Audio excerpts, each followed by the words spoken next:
Kurangnya pengetahuan seputar personal hygiene mengakibatkan para remaja menjalani pola hidup yang tidak sehat. Jika terus saja dibiarkan, beberapa penyakit dalam tubuh muncul, seperti penyakit keputihan. Keputihan hampir dialami oleh remaja perempuan, namun keberadaannya cukup disepelekan. Nah, kali ini kami akan bertanya kepada beberapa siswi SMP Islam Tirtayasa mengenai penyakit keputihan. Kira-kira seperti apa ya jawabannya?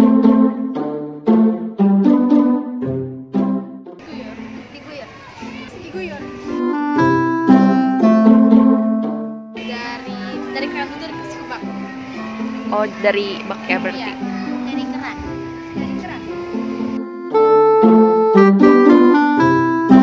Sehari dua kali.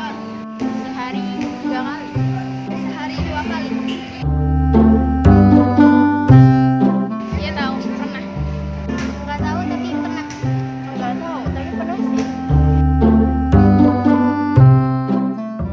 Rasanya tuh nggak enak, nggak nyaman, dan terus pas itu tuh basah gitu, terus warnanya tuh warna putih.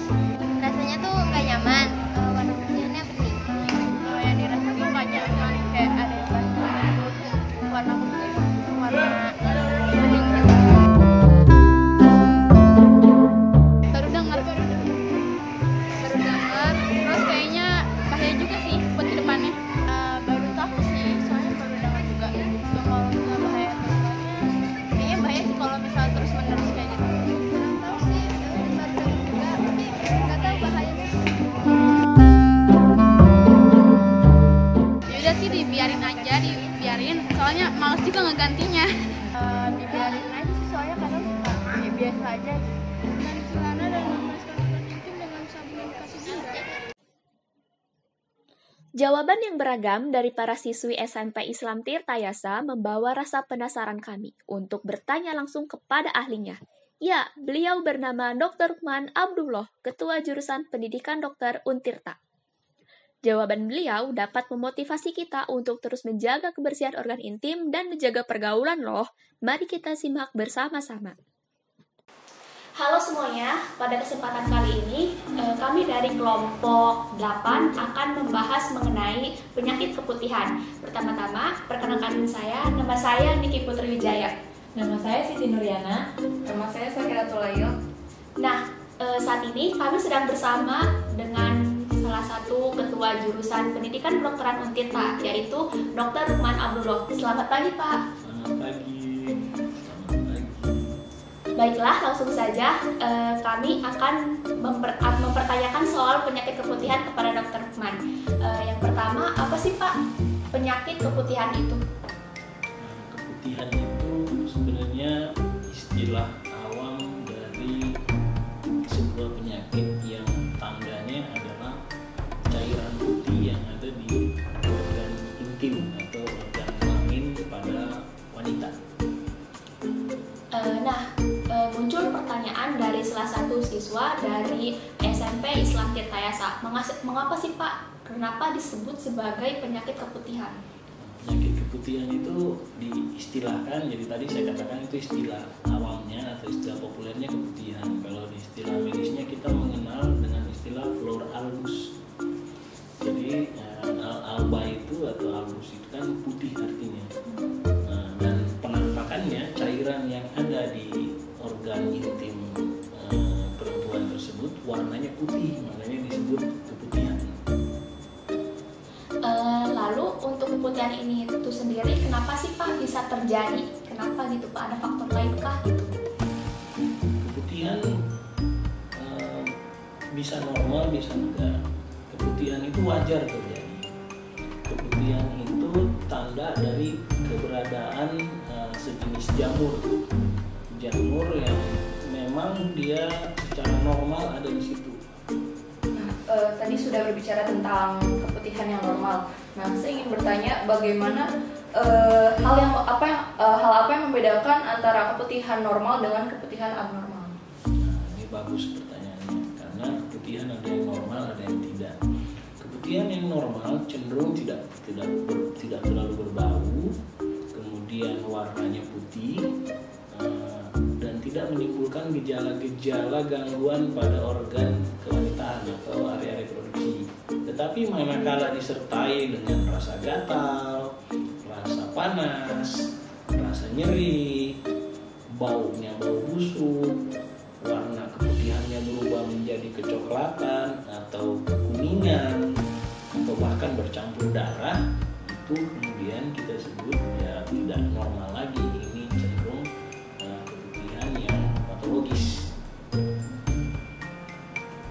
Lalu saya tuh pernah mendengar keputihan itu bisa menjadi indikasi bahwa kita terkena penyakit kanker atau penyakit yang berbahaya lainnya. Nah, efek samping dari keputihan yang kita biarkan begitu saja itu bagaimana? Keputihan yang dibiarkan, ya kalau dia keputihannya normal sebenarnya biarkan saja, karena keputihan pada dasarnya terjadi karena ketidakseimbangan hormonal yang menyebabkan ketidakseimbangan sistem imun.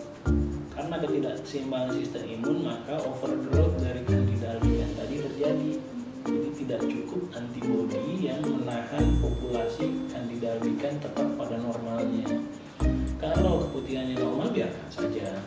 Kalian cukup istirahat, makan makanan yang sehat, cukup sayur dan buah, tidak over stress, olahraga, itu cukup konsumsi minum air, itu akan membuat keputihan itu dengan sendirinya nanti hilang sesuai dengan siklus hormon yang terjadi pada remaja atau wanita, remaja putri atau wanita. Nanti itu seiring dengan siklus itu berlalu, maka berlalu pula keputihan itu.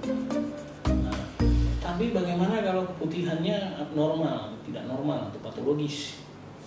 Apakah itu berbahaya? Sebenarnya keputihan ini tanda dari keberadaan sebuah masalah di organ kewanitaan. Kalau ini yang kita ngomongin patologis.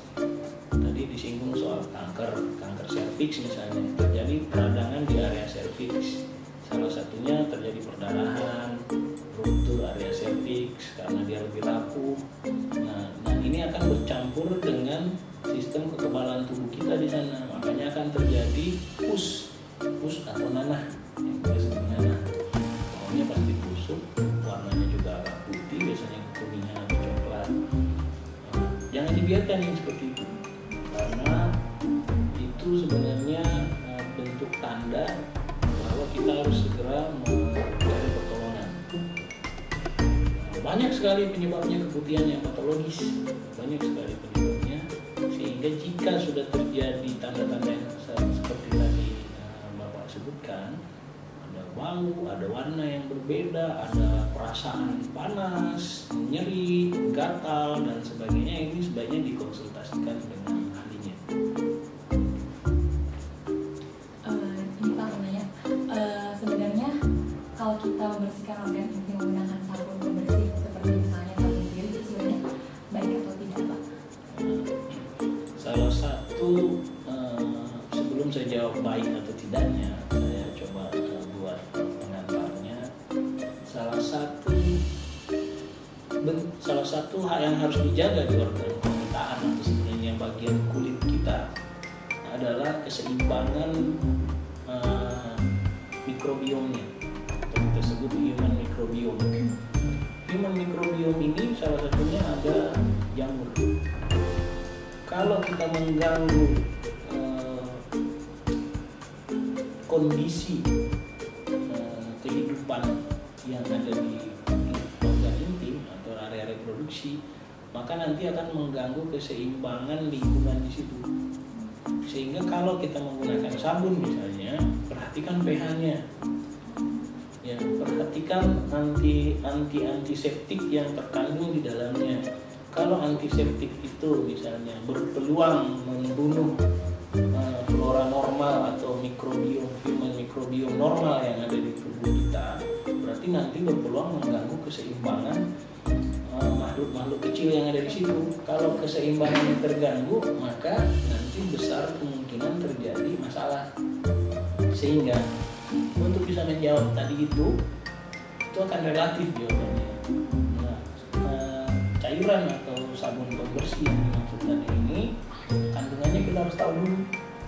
Ya, kalau memang kandungannya dia tetap menjaga pH, tidak membunuh mikrobiom yang normal di situ, maka tidak ada masalah. Kalau tips mengatasi dan menghindari keputihan itu bagaimana? Menghindari keputihan ya hampir tidak mungkin kalau dia perempuan, karena pasti akan keputihan. Ya, hanya saja keputihan yang cenderung patologis ini kita bisa hindari. Ya, keputihan yang patologis kita bisa hindari. Pertama, higien daerah reproduksi, bersih, selalu bersih. Ya, cuci tangan, menggunakan air yang bersih, yang mengalir, kemudian tidak menunda-nunda buang air kecil, kondisi, makan makanan sehat, aktivitas fisik yang baik, minum yang cukup, sesederhana itu. Intinya hormonnya kalian tidak terganggu keseimbangannya, kemudian tidak mengganggu keseimbangan sistem kekebalan tubuh. Ya, kalau itu kalian lakukan, keputihan akan terhindari, terutama yang patologis. Baiklah, itu tadi wawancara kami bersama Dr. Rukman Abdullah. Terima kasih Bapak sudah berwawancara. Silakan datang kembali. Semoga dengan informasi yang disampaikan oleh Dr. Rukman bisa bermanfaat untuk siswi SMP Islam Tirtayasa, khususnya dalam menjaga organ reproduksi dan juga kebersihannya. Terima kasih. Salam lestari. Salam konservasi. Salam konservasi. Salam lestari. Rasanya tak lengkap jika observasi kami hanya sebatas wawancara. Kemudian kami melakukan sosialisasi ke SMP Islam Tirtayasa untuk memberikan edukasi kepada para siswa mengenai keputihan, serta tips dan trik menjaga kesehatan organ intim. Kegiatan berlangsung dengan lancar, serta antusiasme siswa yang tinggi.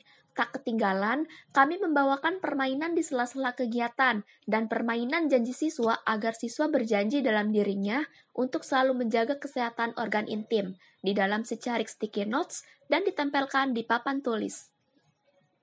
Berikut kegiatan pengabdian kami mengenai penyakit keputihan dan kesehatan organ intim di SMP Islam Tirtayasa. Semoga bermanfaat. Mari hidup sehat dengan merawat organ reproduksi kita.